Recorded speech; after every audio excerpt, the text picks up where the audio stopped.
वैज्ञानिक तथा तकनीकी शब्दावली आयोग के हीरक जयंती समारोह में उपस्थित मुख्य अतिथि, हमारे मार्गदर्शक माननीय शिक्षा मंत्री डॉक्टर श्री रमेश पोखरियाल निशंक जी, पद्मश्री डॉक्टर श्याम सिंह शशि जी, प्रोफेसर सच्चिदानंद जोशी जी, प्रोफेसर योगेंद्रनाथ शर्मा जी, संयुक्त सचिव श्री संजय कुमार सिन्हा जी, वैज्ञानिक तकनीकी शब्दावली आयोग के अध्यक्ष प्रोफेसर अवनीश कुमार जी, शिक्षा मंत्रालय वैज्ञानिक तथा तकनीकी शब्दावली आयोग के अधिकारी एवं कर्मचारीगण, शिक्षक, प्रेस मीडिया के प्रतिनिधि तथा आभासी सभा में उपस्थित सभी अतिथिगण साथियों, मुझे जानकर प्रसन्नता हो रही है कि वैज्ञानिक तथा तकनीकी आयोग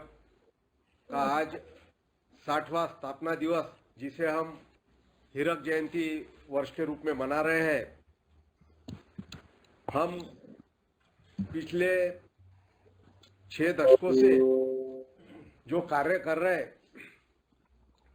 क्योंकि इसमें हमारा जो मुख्य कार्य है कि खास करके अभियांत्रिकी, प्रौद्योगिकी, मानविकी तथा सामाजिक विज्ञान, कृषि शास्त्र, आयुर्विज्ञान, चिकित्सा शास्त्र, ये जो हमारे मुख्य शास्त्र है, इसमें हमारी जो मुख्य भाषा है, हमारी जो बोलियां है, उसके लिए 2 शब्द या 3 शब्द इसके लिए तैयार करना, ये हमारा मुख्य कार्य है। क्योंकि हमारे देश में जो बोलियां, जो भाषाएं बोली जाती, उसके लिए अभी तक कई भाषाओं में जो शब्द है वो पहले तो थे, हमारे इतिहास में तो थे, लेकिन अभी जो अंग्रेजों का राज था उसके कारण कई हम अंग्रेजी शब्द का इस्तेमाल करने रहे, और उसके कारण ये जो शास्त्र है ये विकसित नहीं हुए। और यही प्रमुख कार्य जो है ये हमारे आयोग ने किया, इसके लिए मैं आयोग को बहुत बहुत बधाई देता हूँ। क्योंकि तकनीकी शब्दावली जो है उसका जो महत्व है, हमारे जो बच्चे रहते उनको अपनी मातृभाषा में कोई भी चीज़ आप अगर समझाओ तो वो जल्दी समझ जाते, और उनको अगर दूसरी भाषा में समझाया गया तो उसका वो समझ नहीं सकते। इसलिए कई बार ऐसा होता कि वो परीक्षा में उसको रट लेते, उसको पढ़ लेते और किसी तरह नंबर पा लेते और पास हो जाते, लेकिन उसको पूरी तरह से उसका ज्ञान होता नहीं। और हमारे ऊपर जो अंग्रेजों का शासन रहा, 150 वर्ष से ज़्यादा अंग्रेजों का जो राज रहा, उसके कारण हम पहले जो हमारा इतिहास था, चाहे वो विज्ञान होगा, गणित होगा, रसायन शास्त्र होगा, भौतिक शास्त्र होगा, चिकित्सा विज्ञान होगा, आयुर्वेद होगा, उसमें तो हमने बहुत सारी प्रगति की। लेकिन करीब करीब 150 वर्ष से ज़्यादा जो हम अंग्रेजों के शासन काल में बहुत सारे लोग जो है उन्होंने अंग्रेजी की पढ़ाई की, और जो सामान्य या मध्यम स्तर के जो लोग थे वो पढ़ाई भी नहीं कर सके। और इसके कारण हमारा पिछले 150 साल में, मतलब 15 अगस्त 1947 तक, उसके पहले के जो 150 साल थे, उसमें बहुत सारी कमियां हमारे में रही, और वो कमियां दूर करने का काम हमारा आयोग कर रहा। इसके लिए मैं आयोग का फिर धन्यवाद देता हूं। अब भारत में जो भाषाएं हैं, जैसा मराठी है, हिंदी है, बंगाली है, पंजाबी है, तमिल है, तेलुगु है, कन्नड़ है, मलयालम है, इस तरह हमारी जो भाषा है, और कई इससे भी ज़्यादा हजारों बोली भाषाएं हैं, तो उसका जो ज्ञान है, उसकी जो शब्द संपदा है, वो उस पूरी तरह से वो वंचित हम उससे रहे, और इसके कारण हमारा बहुत ज़्यादा जो नुकसान हुआ उसकी भरपाई करने का काम ये आयोग कर रहा। और मुझे ये कहने में बड़ी खुशी है कि अभी तक सफलता से आपने जो काम किया उसके लिए भी आप प्रशंसा के पात्र है। स्थानिक भाषा में शिक्षा लेने का एक बहुत बड़ा जो फायदा है कि उसमें हमारे जो घर के लोग रहते वो भी अच्छे तरह बच्चों को समझा सकते। और कई बार ऐसा होता कि स्कूल में पढ़ने की भाषा अलग रहती और उसके जो माता पिता है उनको उसका कुछ भी ज्ञान नहीं रहता, तो बच्चे का जो ज्ञान है वो पूरी तरह से अधूरा रहता। और अभी जो वैज्ञानिक या तकनीकी प्रगति जो हुई, इसलिए मैंने शुरुआत में जो कहा कि गणित, रसायन शास्त्र, आयुर्वेद, इसमें तो हमने बहुत सारी कामयाबी हासिल की थी, लेकिन हम पिछले करीब करीब 150-200 साल से उससे वंचित रहे। और अभी नया जो इलेक्ट्रॉनिक्स होगा या टेक्नोलॉजी है उसमें जो प्रगति हुई, तो उसके कई सारे शब्द जो है, और अभी आर्टिफिशियल इंटेलिजेंस, ड्रोन्स, बाद में 3D printing, deep learning, data analytics, coding, machine learning, इसके लिए जो सरल शब्द है उसकी खोज हमारा आयोग कर रहा। और इसमें भी कई ऑनलाइन एजुकेशन के OTT प्लेटफॉर्म, इंटरनेट के माध्यम से शिक्षा, कंटेंट क्रिएशन, कंटेंट ट्रांसलेशन, इसमें भी हमें बहुत सारा काम अभी करना है। और हमें जो हमारा शब्दावली आयोग है उसको भी नवाचार अपनाना होगा और उसके अनुरूप उसको भी खुद को ढालना होगा। ये बहुत बड़ा एक चैलेंज हमारे सामने है और मुझे ऐसा लगता है कि इसको भी हम पूरा करेंगे। इसमें जितनी भी बाधाएं हैं उसका सामना भी हम करेंगे। अभी अभी हमारी जो नई शिक्षा नीति आई है, राष्ट्रीय शिक्षा नीति, तो हमारे प्रधानमंत्री आदरणीय नरेंद्र भाई मोदी जी के मार्गदर्शन में और हमारे जो शिक्षा मंत्री है उनके कुशल नेतृत्व में ये नई शिक्षा नीति आई। और इसमें जो मातृभाषा और स्थानिक भाषाओं का जो महत्व है उसको अधोरेखित किया गया, क्योंकि बच्चा अपनी मातृभाषा में कोई भी चीज़ को जल्दी पकड़ लेता। अभी हम अगर पूरे दुनिया में देखेंगे तो उसमें चाहे वो फ्रांस हो, रशिया हो, जर्मन हो, चाइना हो, कोरिया हो, जापान हो, इन सारे देशों में जो प्रगति की, तो उन्होंने अपनी जो मातृभाषा है उसको उन्होंने छोड़ा नहीं, उसको और समृद्ध उन्होंने बनाया। लेकिन हम 150 से ज़्यादा वर्षों तक गुलामी में रहे और कई लोगों ने अंग्रेजी भाषा को अपनाया। हम पूरी तरह उसमें भी हमारा विकास नहीं हो सका और हमारे मातृभाषा जो है उसके तरफ हमने जो ध्यान नहीं दिया, उसके कारण हमारा बहुत बड़ा नुकसान हुआ।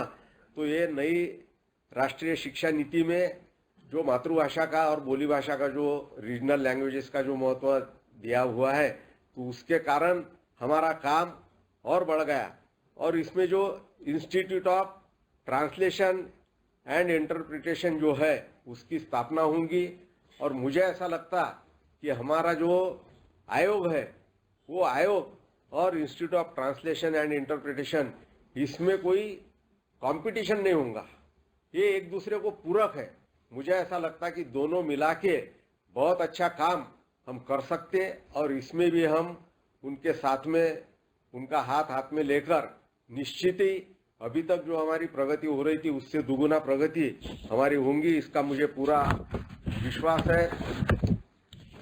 अभी हमारे जो कई इंस्टीट्यूट है, जैसे कि राज्यों के इंस्टीट्यूट है, बाद में NCERT है, CIEET है, CBSE है, NIOS है, ये जो हमारे संस्थाएं हैं ये भी इसमें उनके जो कंटेंट होंगे या उन्होंने जो प्लेटफॉर्म बनाए, जैसा हमारा दीक्षा प्लेटफॉर्म है, तो ये सारे प्लेटफॉर्म है, इसका भी उपयोग हम अच्छी तरह करेंगे। और मुझे पूरा विश्वास है कि नई राष्ट्रीय शिक्षा नीति, हमारे ये सारे संस्थाएं और हमारा आयोग सभी मिला के निश्चित ही एक बहुत बड़ा कार्य जो हमें करना है वो हम सफलता से करेंगे।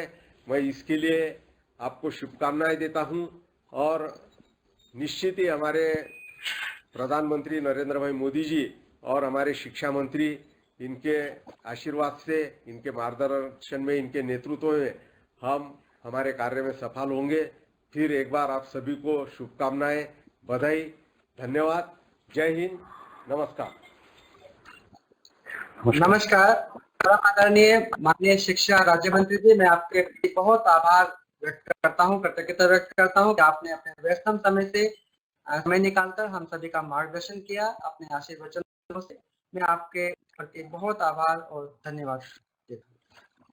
मैं अनुरोध करता हूँ श्री चौधरी जी से कि वो कृपया आगे कार्यवाही करें। धन्यवाद सर।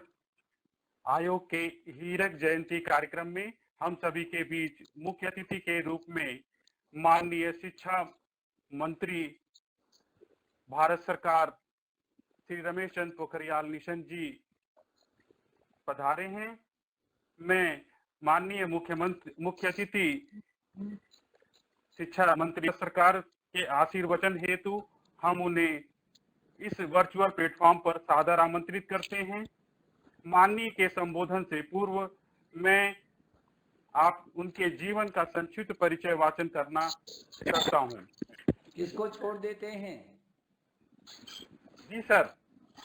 ये इस पार्ट को बता देते हैं। मैं बोलना शुरू कर दूं?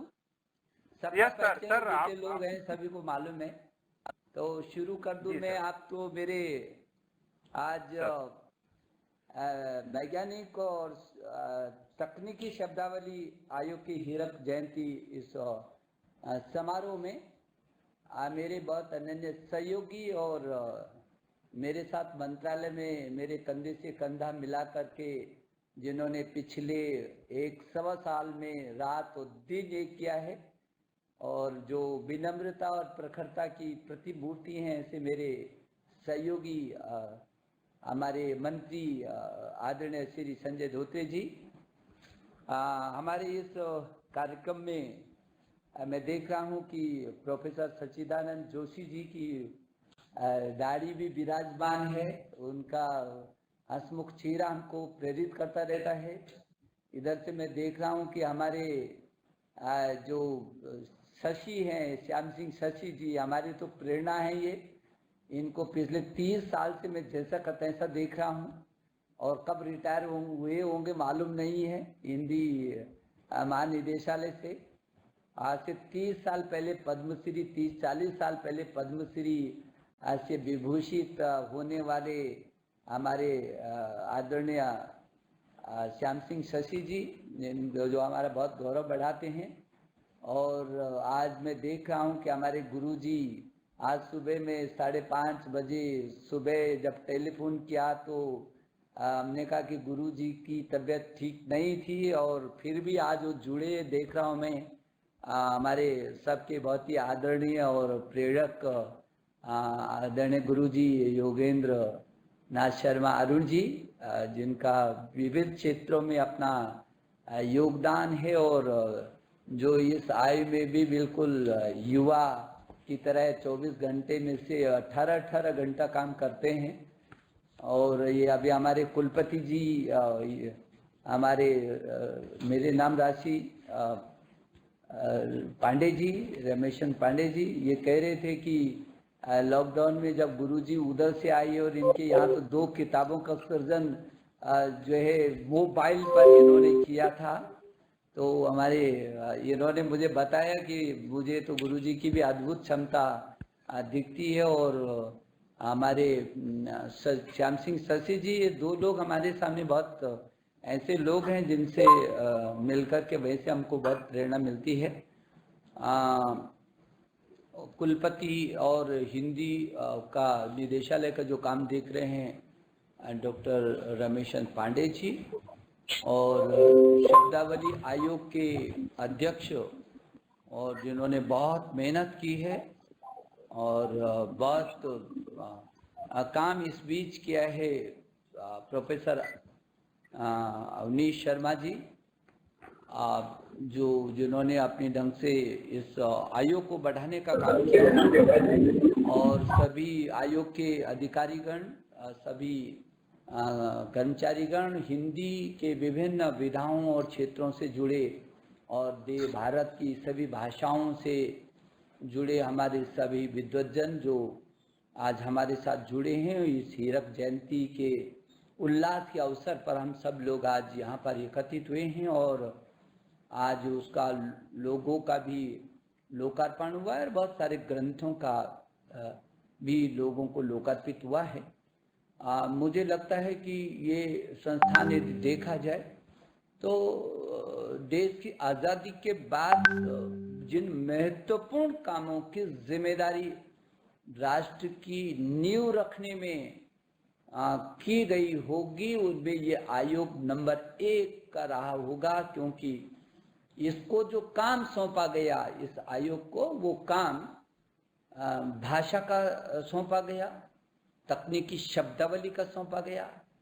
इस देश की जो संविधान के अनुसूची 8 में हमारी 22 भारतीय भाषाएं हैं, चाहे तमिल है, तेलुगु है, मलयालम है, कन्नड़ है, गुजराती है, मराठी है, बंगाली है, उड़िया है, संस्कृत है, उर्दू है, हिंदी है, पंजाबी है, उड़िया है, असमिया, ये 22 जो हमारी भारत की 22 खूबसूरत भाषाएं हैं, ये केवल शब्दों का नहीं है, बल्कि उन प्रदेशों में, उस भाषाओं में वहाँ का ज्ञान, वहाँ का विज्ञान, वहाँ का समाज, वहाँ का संस्कृति, वहाँ का आचार, वहाँ का विचार, वहाँ की परंपराएं, ये सब कुछ उनमें समाहित है। इसलिए ये जो 22 भारतीय भाषाएं हैं, इनको सशक्त करना, और जो संविधान में मैं देख रहा था कि संविधान के अनुच्छेद 344 में बहुत साफ लिखा गया कि राष्ट्रपति संविधान के प्रारंभ से 5 वर्ष की समाप्ति पर और तत्पश्चात ऐसे प्रारंभ से 10 वर्ष की समाप्ति पर आदेश द्वारा एक आयोग गठित करेगा, जो एक अध्यक्ष और 8वें अनुसूची में विनिर्दिष्ट विभिन्न भाषाओं का प्रतिनिधित्व करने वाले ऐसे अन्य सदस्यों से मिलकर बनेगा, जो राष्ट्रपति की, जिनको राष्ट्रपति नियुक्त करें, और आदेश में आयोग द्वारा अनुसरण की जाने वाली प्रक्रिया सुनिश्चित की जाएगी। अब ये जो आयोग की मैं देख रहा हूं कि आयोग की क्या कर्तव्य होंगे। संघ के प्रशासकीय आयोजनों के लिए हिंदी भाषा का के आधिकारिक प्रयोग नंबर 1। आज जबकि हम 70 वर्षों में हैं, हम किधर खड़े हैं और कहां तक हमारा काम हो गया। आज हीरक जयंती के अवसर पर हमको आत्मविश्लेषण की भी जरूरत है। संघ के सभी किन्हीं शासकीय प्रयोजनों के लिए अंग्रेजी भाषा के प्रयोग पर निर्बंधनों और अनुच्छेद 348 में उल्लिखित सभी या किन्हीं प्रयोजनों के लिए प्रयोग में की जाने वाली भाषा संघ के किसी एक या अधिक विनिर्दिष्ट प्रयोजनों के लिए प्रयोग किए जाने वाले अंकों के रूप, और संघ की राजभाषा तथा संघ और किसी राज्य के बीच या राज्य और दूसरे राज्यों के बीच पत्रादि की भाषा और उनके प्रयोग के संबंध में राष्ट्रपति द्वारा आयोग को निर्दिष्ट किए गए किसी अन्य विषय के बारे में सिफारिश करेंगे। और खंड 3 में ये लिखा है कि खंड 2 के अधीन अपनी सिफारिशें करने में आयोग भारत की औद्योगिक, भारत की सांस्कृतिक और भारत की वैज्ञानिक उन्नति का और लोक सेवाओं के संबंध में हिंदी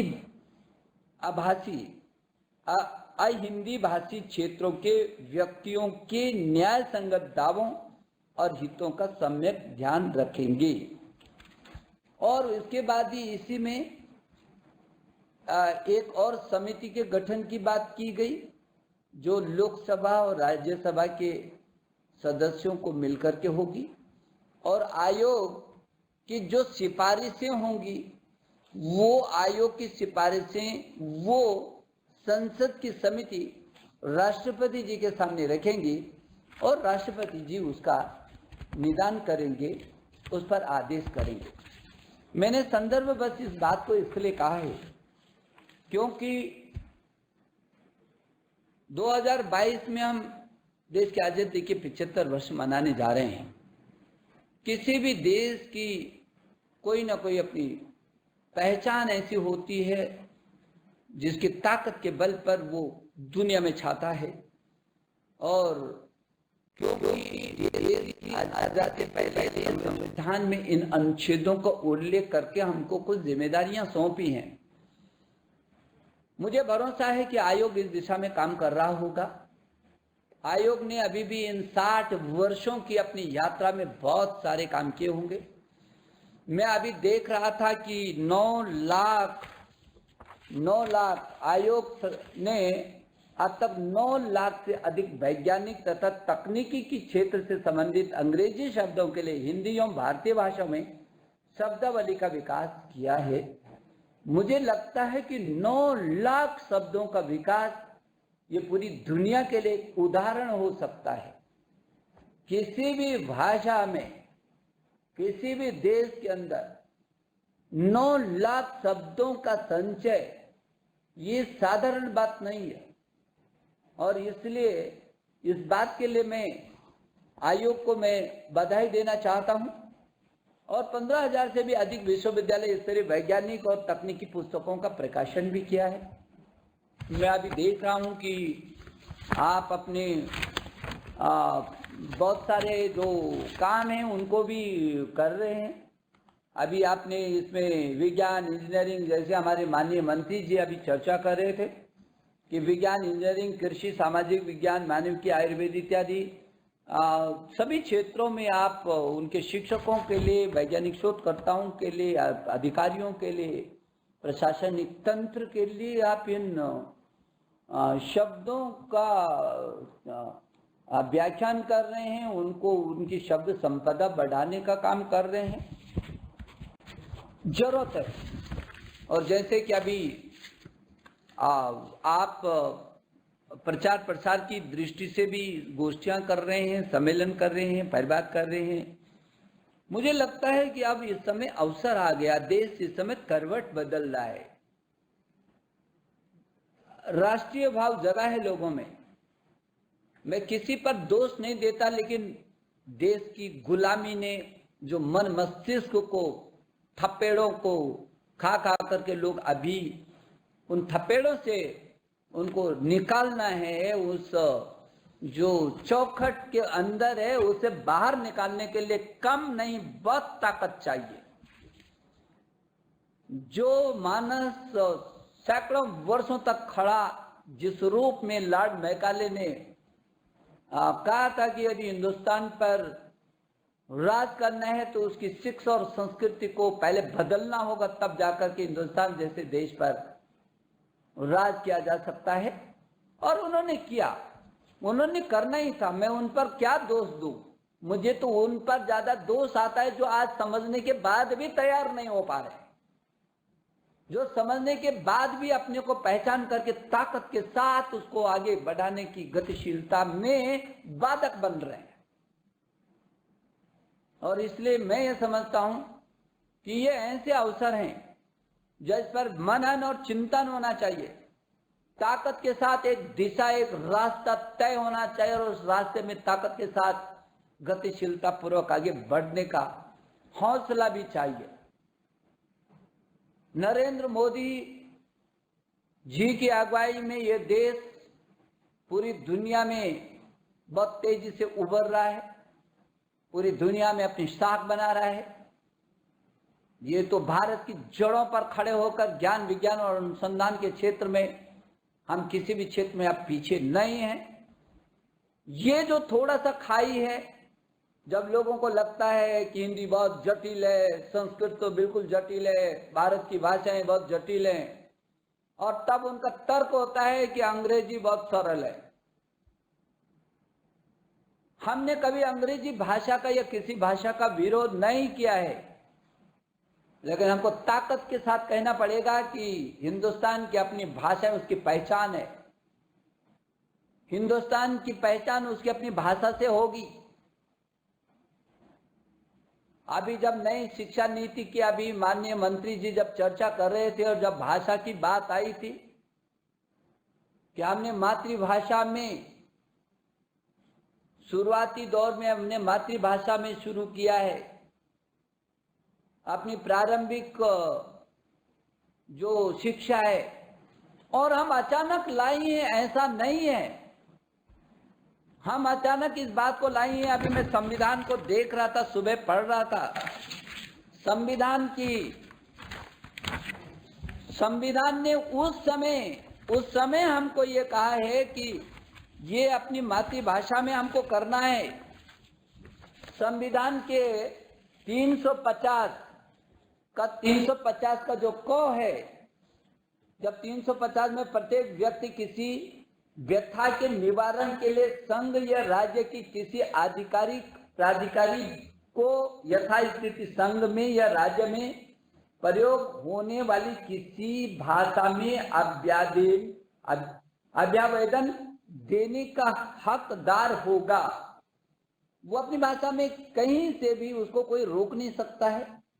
और उसके आगे जो 350 क में जो संविधान का 7वां संशोधन अधिनियम 1956 की धारा 21 के द्वारा चिन्हित किया, उसमें कहा गया कि प्रत्येक राज्य और राज्य के भीतर प्रत्येक स्थानीय प्राधिकारी भाषाई अल्पसंख्यक वर्गों के बालकों को शिक्षा प्राथमिक स्तर पर मातृभाषा में शिक्षा की पर्याप्त सुविधाओं की व्यवस्था करने का प्रयास करेगा।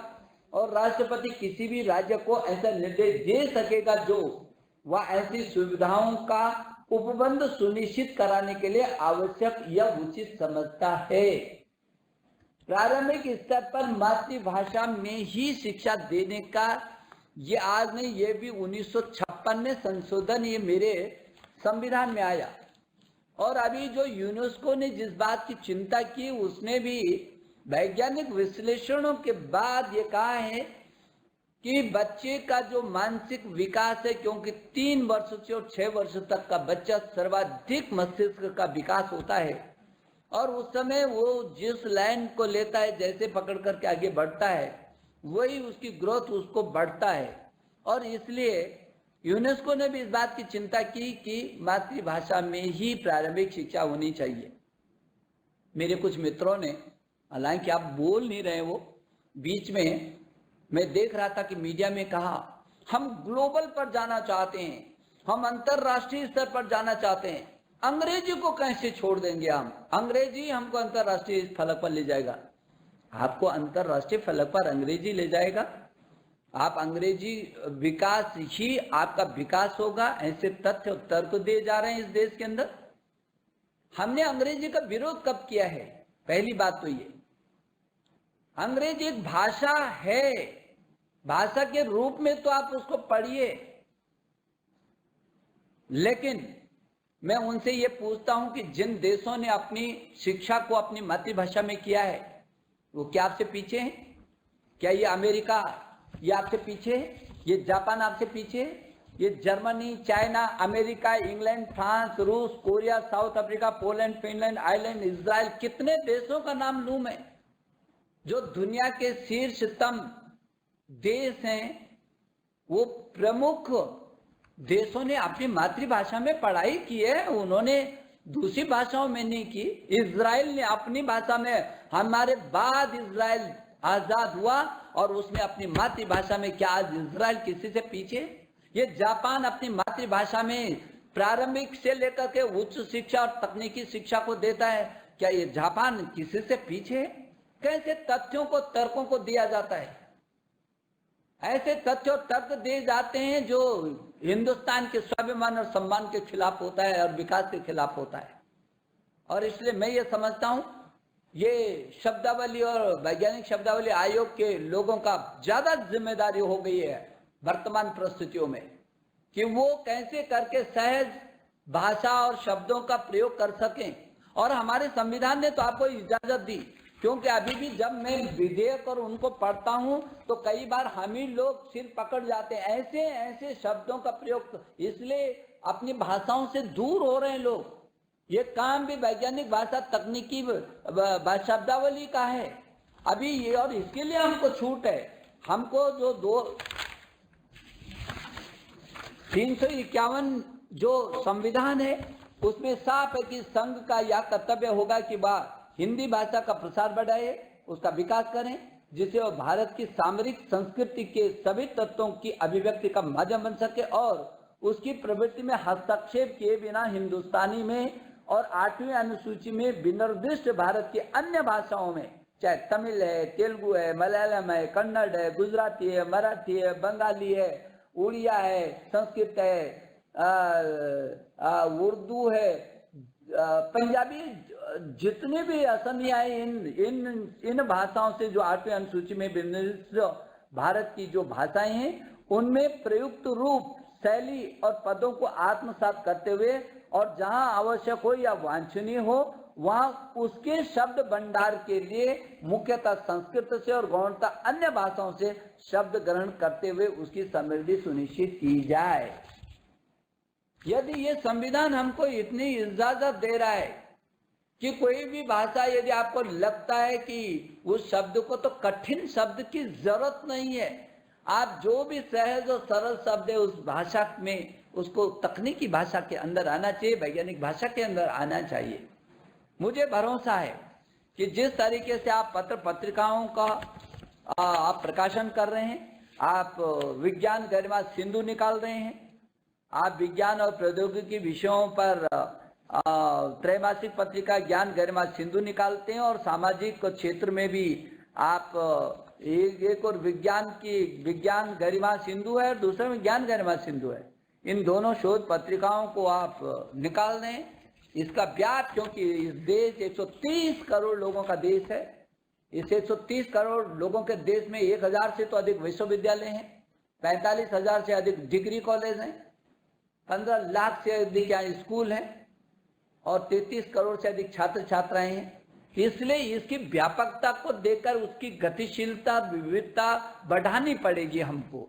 ये कैसे करके ये आपके शोध पत्रिकाएं, शोध पेपर्स उसी गतिशीलता से आप तेजी से बढ़ सकते हैं ताकि वो 130 करोड़ लोगों का व्याप को कहीं ना कहीं समाहित कर सके, इसकी भी जरूरत होगी। हिंदी की अन्य भाषाओं में, हिंदी तथा अन्य क्षेत्रीय भाषाओं में आपने विश्वविद्यालय स्तरीय पुस्तकों के का प्रकाशन और निर्माण दोनों आपकी योजना है। मैं जरूर चाहूंगा कि अब जब की नई शिक्षा नीति आ रही है और अपनी मातृभाषा पर जोर है देश का, इसलिए इसकी लाखों गुना ज्यादा आवश्यकता बढ़ गई है। हम सभी भाषाओं की उनकी भाषाओं में कैसे करके ग्रंथों का निर्माण कर सकते हैं, किस तरीके से ज्यादा उस भाषा को दूसरी भाषा को आपसी जो भाषा और कम से कम त्रिसूत्र का जो आपने कहा है उसमें हर हालत में ये आवश्यकता हो गई है कि सभी ग्रंथों का जो महत्वपूर्ण ग्रंथ है उन ग्रंथों का अनुवाद हो। अब मैं समझता हूं कि जहां तक भाषा और ग्रंथों और ज्ञान और विज्ञान का विषय, हमारे चरक है, हमारा सुश्रुत है, हमारा भास्कराचार्य है, हमारा बौधायन है, हमारा आर्यभट्ट है, हमारे भास्कराचार्य, किस का नाम लूं? पाणिनि का व्याकरण और भाषा विज्ञान में पाणिनि से बड़ा दुनिया में कौन भाषा विज्ञान का आदमी हो गया होगा? उसका व्याकरण है। हमारे जो पतंजलि है, योग, आज पूरी दुनिया आज योग से जुड़ी हुई है। उसके जितने ग्रंथ हैं वो सब संस्कृत में हैं, योग सूत्र जितने भी हैं। और इसलिए मैं ये कहना, आयुषो वेदा, आयुर्वेद, ये जो चरक संहिता है, ये सारे संस्कृत में है। हमको दुनिया को देने के लिए बहुत कुछ है, लेकिन उस रास्ते को तैयार करना पड़ेगा ताकत के साथ, और ताकत के साथ तैयार करके देना भी पड़ेगा, खड़ा भी रहना पड़ेगा, साबित भी करना पड़ेगा अपने को कि जो हम कह रहे हैं वो ये है। देश और दुनिया के लोगों को जब हमने देने की कोशिश की तो लोगों ने प्राप्त किया। अभी हमारे देश के प्रधानमंत्री ने दुनिया के सबसे बड़े फोरम पर जब मनुष्य के तन और मन की सुरक्षा की बात की कि भगवान की जो सबसे सुंदरतम कृति ये मनुष्य है, क्योंकि भारत हमेशा मानवीय दृष्टिकोण का रहा है, संवेदनशील रहा है। हम मायम निजा परोवती गणना लघु चेतसा मुरार शता नम तो वसुधैव कुटुंबकम की बात करते हैं। पूरी दुनिया को हमने अपना परिवार माना है और फिर उस परिवार के लिए सर्वे बंतु सुखिना सर्वे संतु निरामय की बात की है। हमने एक और बोला है माता भूमि पुत्रम पृथिव्या, ये सारी पृथ्वी पर पैदा होने वाले हमारे अंग हैं, हमारा परिवार है। उस परिवार को सुख और शांति के साथ जब हमारे देश के यशस्वी प्रधानमंत्री नरेंद्र मोदी जी विश्व फलक पर इस बात को करते हैं तो विश्व के लोगों के समझ में आता है क्या जो ये मानवीय कल्याण की बात मोदी जी ने की है ये बहुत जरूरी है। और इसलिए दुनिया के 199 देश पूरी ताकत के साथ योग से जुड़ गए। आज पूरी दुनिया में हम योग दिवस मना रहे हैं। पूरी दुनिया मना रही है, क्योंकि हमारा चिंतन इस खूबसूरत जो भगवान की कृति मनुष्य है उसको अच्छा रखना है। कितना बड़ा विचार है हमारा। और इसलिए विश्व गुरु अचानक नहीं हुए, हम विश्व गुरु हम थे, हम विश्व गुरु हैं और कल भी हमको विश्व गुरु ही रहना है, क्योंकि हमें अभिप्सा ही नहीं है। हमारे जो पूर्वज ज्ञान और विज्ञान की जो पूरा भंडार छोड़ करके गए हैं वो पूरी दुनिया के लिए है, उसके उपयोग के लिए। हमारे वेद पुराण उपनिषद जितने भी हैं वो सारी दुनिया की सुख शांति और समृद्धि के लिए है। और दुनिया के लिए सुख शांति और समृद्धि का रास्ता भारत से ही होकर के गुजरता है। और इसलिए जो हम लोग जो जरूरी लोग हैं, जो महत्वपूर्ण लोग हैं, हमारे मन के अंदर एक परिकल्पना ही नहीं आनी चाहिए, एक संकल्प भी बनना होगा और उस संकल्प को अपने साधना के रास्ते से उसके लक्ष्य तक पहुंचाना पड़ेगा। और इसलिए मैं समझता हूं कि यदि संकल्प कोई संकल्प हो लेकिन साधना ना हो और टारगेट ना हो, कोई लक्ष्य ना हो, तो बेकार हो जाती है सब चीजें। तो मेरा भरोसा है कि ऐसे अवसर पर, जबकि आज हम ये मोबाइल ऐप भी आप बना रहे हैं, मैं देख रहा था बहुत अच्छा काम कर रहे हैं, ई बुक का निर्माण आप कर रहे हैं, ई जर्नल्स ऐप का आप सुनिश्चित कर रहे हैं, आपने लघु फिल्म भी बनाई है। और मैं समझता हूँ एक नए सिरे से मैं आयोग के अध्यक्ष और जो उनसे जुड़े जितने भी लोग हैं उनसे निवेदन करना चाहता हूँ, आज के परिप्रेक्ष्य में एक बार बैठिए। आज जबकि नई शिक्षा नीति आ रही हो, जबकि हमारे देश के प्रधानमंत्री जी ने 21वीं सदी के स्वर्णिम भारत की परिकल्पना ही नहीं की, वो उस राष्ट्र को ताकत के साथ आगे बढ़ाने की बात कर रहे हो, ऐसे वक्त पर एक नए सिरे से क्या हम कर सकते हैं, किस ढंग से कर सकते हैं, एक बार बैठ करके इस टीम को एक साथ विचार करके और लोगों से सुझाव लेकर के, मेरा सोचना है कि इस पर हम लोगों से कुछ सुझाव लें। पहले तो हम अपने मानस को तैयार करें, देश के लोग क्या समझते हैं, देश के लोगों के पास जो शब्द संपदा है, कहाँ उनको कठिन लगता है, सरल क्या हो सकता है। जरूर इसका बयान, जब हम हीरक जयंती मना रहे हैं तो इस हीरक जयंती के अवसर पर हम संकल्प भी लेना है हमको कि हम इन विधाओं को लेकर के हम भारत के इस जो 75 वर्ष 2022 में हम मना रहे हैं, तब तक के लिए किस तरीके से हम कर सकते हैं, क्या क्या नया कर सकते हैं, देश को क्या दे सकते हैं, जो हमारे सामने कठिनाई है उन कठिनाइयों को दूर कैसे कर सकते हैं, जो छोटे छोटे गड्ढे हैं उनको कैसे पाट सकते हैं, हमको जो छलांग मारनी है, हमारा लक्ष्य कहाँ है और रास्ता क्या तय करना है, जरूर और जरूर करके हम इस दिशा में विचार भी करेंगे। मुझे बहुत खुशी है कि आज आपने लोगों का उद्घाटन करवाया है, मुझे खुशी है कि आपने 22-20 ग्रंथों का भी लोकार्पण किया है। मुझे खुशी है कि 9 लाख शब्द जो आपने सुनिश्चित किए हैं वो लोगों तक पहुंचे, वो मेरे 130 करोड़ जनता तक पहुंचे, वो जिसको वैज्ञानिक को तकनीकी के क्षेत्र के लोगों को जिस की जो आवश्यकता है उस तक वो सब चीज पहुंचे। तो एक बार मैं फिर इस अवसर पर जब हम हीरक जयंती के उत्सव को मना रहे हैं, मैं आपको बधाई देना चाहता हूं, आप पूरे परिवार को बधाई देना चाहता हूं। हिंदी भाषी और भारतीय भाषाओं के सब विद्वानों को, उन सभी लोगों को जो मेरे देश की तमाम भाषाओं को बोलते हैं, उसकी खूबसूरती को अपने जीवन में एहसास करते हैं, उन सभी लोगों को मैं एक बार पुनः आप अभिनंदन करता हूं। और मैंने संजय जी से कहा है, संजय जो हमारे संयुक्त सचिव हैं वो ये भाषाओं का काम देख रहे हैं, और मैंने इनसे विशेष करके ये अनुरोध किया है कि एक बार शब्दावली आयोग के लोगों के साथ बैठ करके, और जिसमें हिंदी निदेशालय भी हो, हिंदी संस्थान भी हो, शब्दावली आयोग भी हो, और हिंदी जो भाषा समिति है जो गवर्नमेंट में, उन भाषा समिति भी हो, और जो विभिन्न विभागों में जो भाषा अधिकारी हैं उन सब को लेकर के एक बार ऐसा एक बैठक होनी चाहिए, एक एजेंडा तैयार होना चाहिए कि अगला हमारा ये 2 वर्ष हैं इस देश की आज़ादी के इतने वर्षों के बाद, ये 2 वर्ष 75 में जब हम जाएंगे तो नए कलेवर के साथ हम कैसे आ सकते हैं, जब लोगों में बहुत भरोसा हो। आप सबको मैं एक बार फिर बधाई और शुभकामनाएं देता हूँ। बहुत बहुत धन्यवाद।